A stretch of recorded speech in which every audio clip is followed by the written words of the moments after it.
વિદ્યાર્થી મિત્રો, સપ્તર્ષિ સંકુલ પરિવાર વતી હું આપનું હાર્દિક સ્વાગત કરું છું।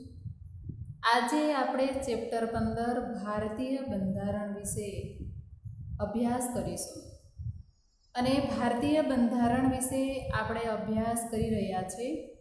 એમાં આગળના ભાગમાં આપણે બંધારણની જે વિશેષતા છે અને એ વિશેષતામાં આપણે લોકશાહી વિશે ચર્ચા કરી હતી। હવે આ ભાગમાં આપણે બીજી વિશેષતા છે બિન સાંપ્રદાયિકતા, એના વિશે આપણે માહિતી મેળવીએ કે ભારતીય બંધારણની આ બીજી વિશેષતા છે। તો જોઈએ કે બિન સાંપ્રદાયિક એટલે શું। ભારત બિન સાંપ્રદાયિક દેશ છે। બિન સાંપ્રદાયિક એટલે દેશનું શાસન કોઈ સંપ્રદાયની કે ધર્મની માન્યતાને આધારે ન ચાલે। કે જો બિન સાંપ્રદાયિક એટલે શું કે બિન સાંપ્રદાયિક એટલે દેશનું શાસન છે એ દેશનું શાસન કોઈ સંપ્રદાયની કે ધર્મની માન્યતાને આધારે ન ચાલે, એને બિન સાંપ્રદાયિક કહેવામાં આવે છે। કોઈ પણ સંપ્રદાય એટલે કે એક જૂથ અને ધર્મની માન્યતાને આધારે ન ચાલે, એને આપણે બિન સાંપ્રદાયિક તરીકે ઓળખીએ છીએ। બરાબર। બિન સાંપ્રદાયિક એટલે દેશનું શાસન કોઈ સાંપ્રદાયિક કે ધર્મની માન્યતાને આધારે ન ચાલે, એને બિન સાંપ્રદાયિક તરીકે ઓળખવામાં આવે છે। સંપ્રદાયને આધારે એક કે બીજા નાગરિક વચ્ચે ભેદભાવ કે પક્ષપાત રાખતું ન હોય। બરાબર। કે કોઈ પણ દેશ સંપ્રદાયને આધારે એક કે બીજા નાગરિક વચ્ચે ભેદભાવ કે પક્ષપાત રાખતો ન હોવો જોઈએ। બરાબર। કારણ કે આપણે જાણીએ છીએ કે બધા જ ધર્મો સરખા છે, બધા જ સંપ્રદાયના જે લોકો છે સરખા છે, એટલે કે કોઈ પણ નાગરિક વચ્ચે ભેદભાવ કે પક્ષપાત રાખવામાં આવતો નથી। દરેક નાગરિકને ધર્મ કે સંપ્રદાય સંબંધી કેટલીક સ્વતંત્રતાઓની ખાતરી આપણા બંધારણમાં આપવામાં આવી છે। બરાબર। આપણા બંધારણમાં શું રજૂ કરવામાં આવ્યું છે કે દરેક નાગરિક છે એ નાગરિકને ધર્મ કે કોઈ પણ એક ધર્મ કે સંપ્રદાયના આધારે કેટલીક સ્વતંત્રતાઓની ખાતરી આપવામાં આવી છે અને એ સ્વતંત્રતાઓ આપણા ભારત દેશના બંધારણમાં આપવામાં આવી છે। તેના આધારે નાગરિકને પોતપોતાના ધર્મ પાળવાની, માન્યતા ધરાવવાની અને તેનો પ્રચાર કે પ્રસાર કરવાની સ્વતંત્રતા આપવામાં આવી છે। બરાબર। કે દરેક નાગરિકને પોતપોતાના ધર્મ પાળવાની, માન્યતા ધરાવવાની અને એ ધર્મનો પ્રચાર કરવાની કે પ્રસાર કરવાની સ્વતંત્રતા આપવામાં આવી છે। કે દરેક નાગરિક છે એ નાગરિક જે ધર્મ અપનાવતો હોય એ ધર્મનો પ્રચાર કરી શકે છે અને પ્રચાર કરવાની સ્વતંત્રતા આપણા ભારત દેશના બંધારણમાં આપવામાં આવી છે। હવે ઉપરના ચિત્રમાં તમે જોઈ શકો છો કે સાંપ્રદાયિક પ્રતીકો છે। સાંપ્રદાયિક પ્રતીકો એટલે દરેક ધર્મના પ્રતીકો છે। અલગ અલગ ધર્મના પ્રતીકોનું વર્ણન એમાં કરવામાં આવ્યું છે અને એ બધા જ ધર્મો કેવા છે, સરખા છે એવું અહીંયા જાણવા મળે છે। કોષ્ટકની અંદર જો ઈસવીસન 1946ના 42મા બંધારણીય સુધારાથી આમુખમાં બિન સાંપ્રદાયિક શબ્દ ઉમેરવામાં આવ્યો છે। બરાબર। જ્યારે 1976ના 42મો બંધારણીય સુધારો કરવામાં આવ્યો અને એ 42મા બંધારણીય સુધારાથી આમુખમાં બિન સાંપ્રદાયિક એવો શબ્દ ઉમેરવામાં આવ્યો છે। બરાબર। 1976ના 42મા બંધારણીય સુધારાથી આમુખમાં બિન સાંપ્રદાયિક એવો શબ્દ ઉમેરવામાં આવ્યો છે। જે સુધારો કરવામાં આવ્યો એમાં બિન સાંપ્રદાયિક શબ્દને ઉમેરવામાં આવ્યો છે. બરાબર. બિન સાંપ્રદાયિક એટલે કોઈ પણ દેશનું શાસન કોઈ સંપ્રદાયિક કે ધર્મની માન્યતાને આધારે ન ચાલે એને બિન સાંપ્રદાયિક તરીકે ઓળખવામાં આવે છે. પછી કે સંપ્રદાયના આધારે કોઈ પણ નાગરિક વચ્ચે કોઈ પણ દેશ ભેદભાવ રાખતું ન હોવું જોઈએ, પક્ષપાત રાખતું ન હોવું જોઈએ. અને નાગરિકને ધર્મની બાબતમાં કે સંપ્રદાયની બાબતમાં કેટલીક સ્વતંત્રતાઓ આપણા બંધારણમાં આપવામાં આવી છે. અને 1976ના 42મા બંધારણીય સુધારાથી આમુખમાં બિન સાંપ્રદાયિક શબ્દને ઉમેરવામાં આવ્યો છે. હવે આપણે આગળ જોઈએ પ્રજાસત્તાક એટલે શું.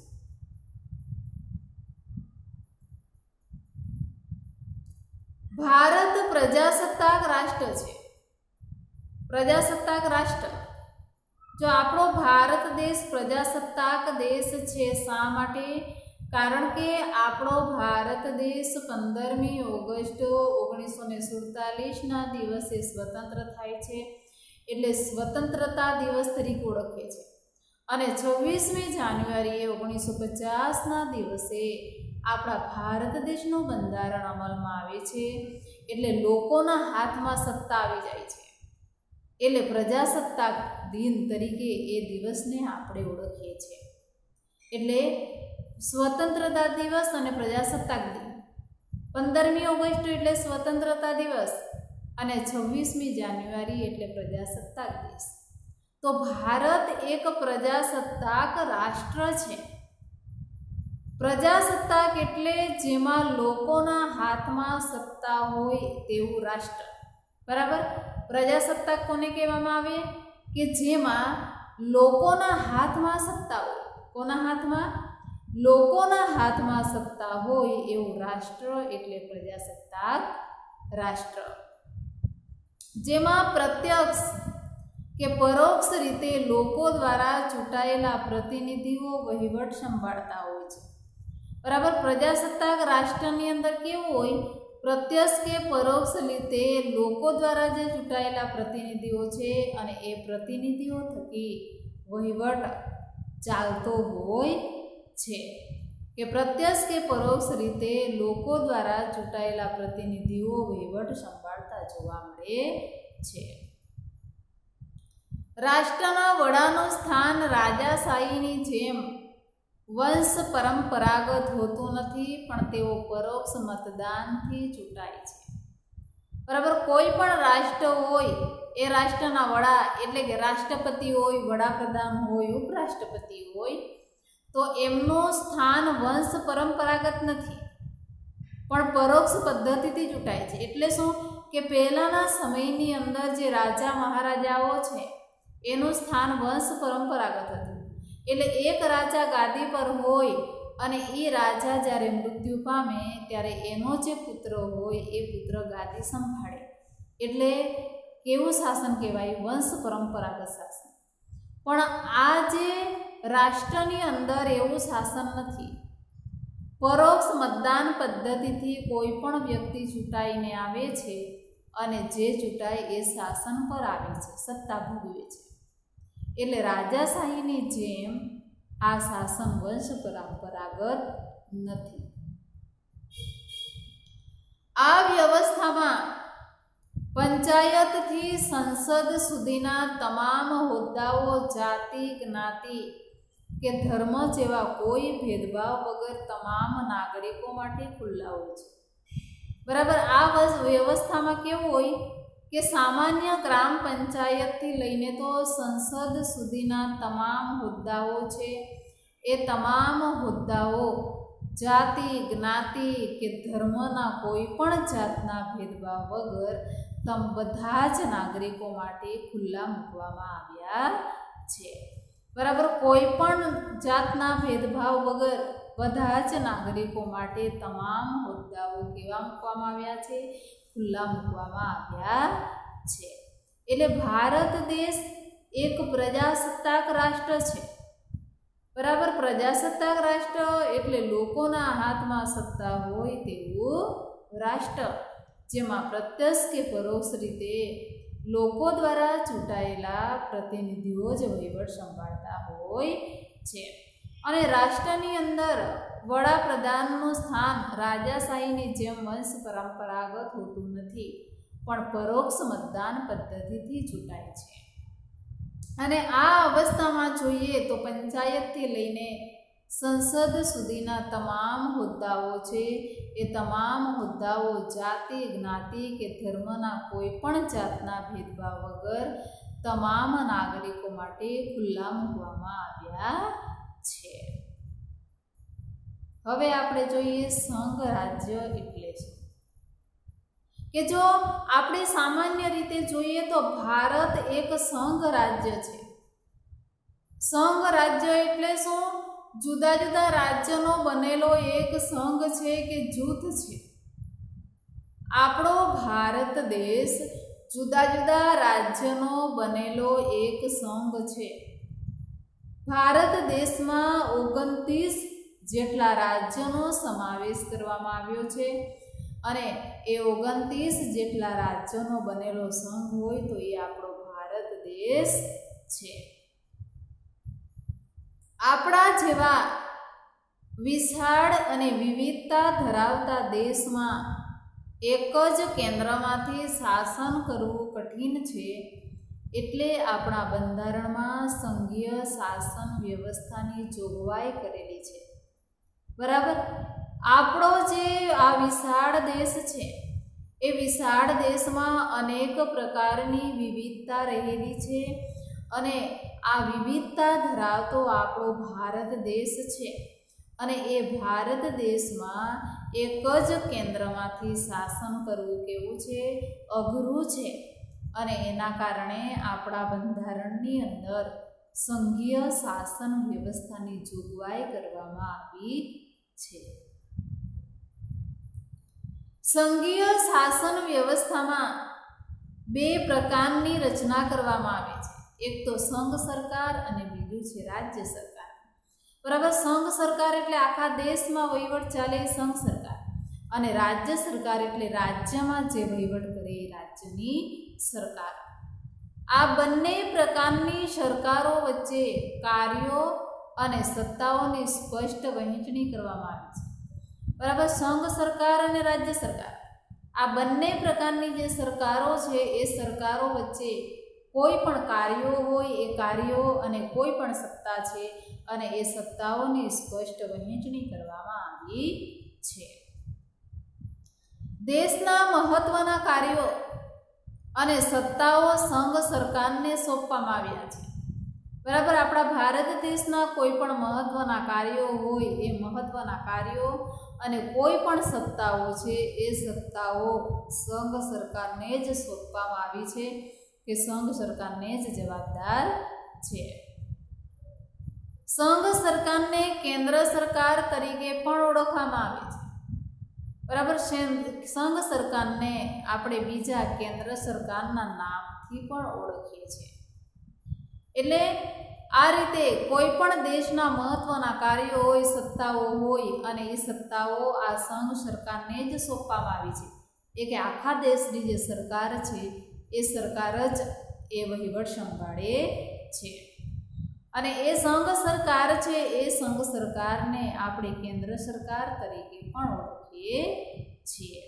જો તમને પ્રશ્ન પૂછાય વિદ્યાર્થી મિત્રો કે ભારત એ જુદા જુદા રાજ્યોનો બનેલો એક ખાલી જગ્યા છે તો શું આવશે? સંઘ છે. પછી સંઘીય શાસન વ્યવસ્થામાં કેટલા પ્રકારની રચના કરવામાં આવી છે? કયા કયા? તો સંઘીય શાસન વ્યવસ્થામાં 2 વિભાગો પાડવામાં આવ્યા છે. એક તો સંઘ સરકાર અને બીજું છે રાજ્ય સરકાર. પછી સંઘ સરકારને બીજા કયા નામે ઓળખવામાં આવે છે? તો સંઘ સરકારને બીજા કેન્દ્ર સરકાર તરીકે પણ ઓળખવામાં આવે છે.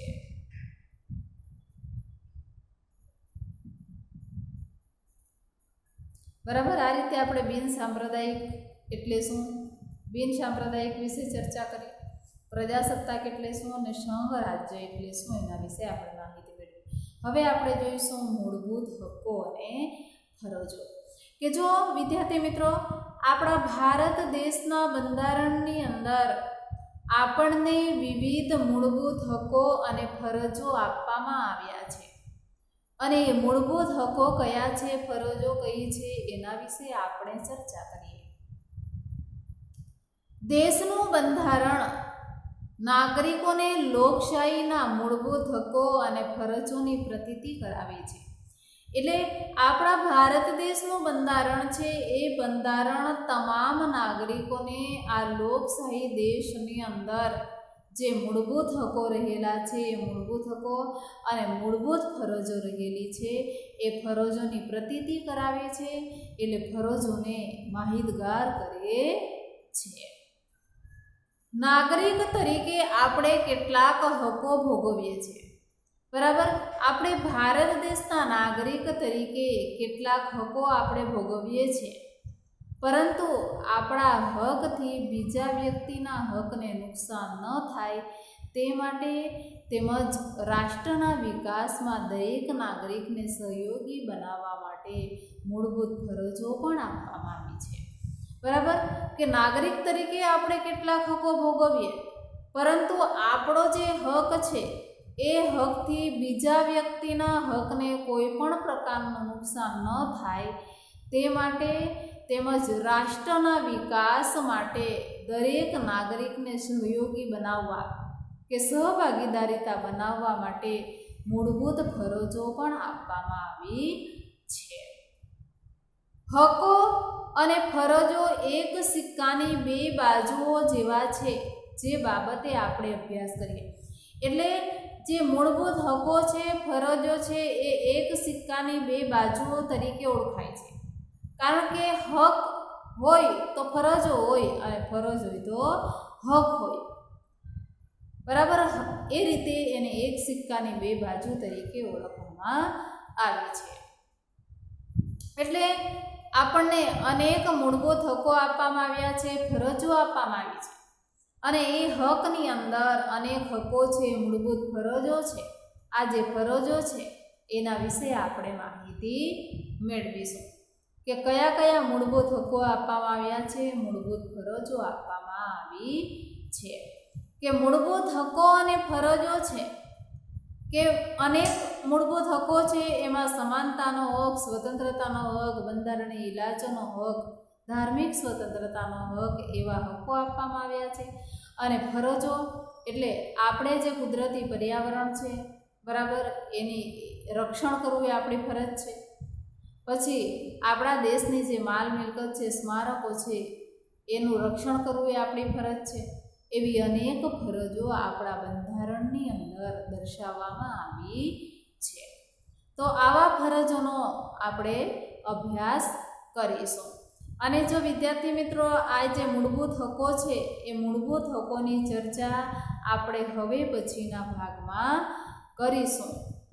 અને જે રીતે આપણને દરેક વિડીયોના અંતે પ્રશ્નો આપવામાં આવ્યા હોય છે, એવી જ રીતે આ વિડીયોના અંતે પણ પ્રશ્નો આપવામાં આવ્યા હશે, અને એ પ્રશ્નોના જવાબો તમારે આજની તારીખ, આજનો ભાગ સહિત લખીને પ્રશ્નોના જવાબો તમારે પાકી નોટમાં પૂર્ણ કરવા.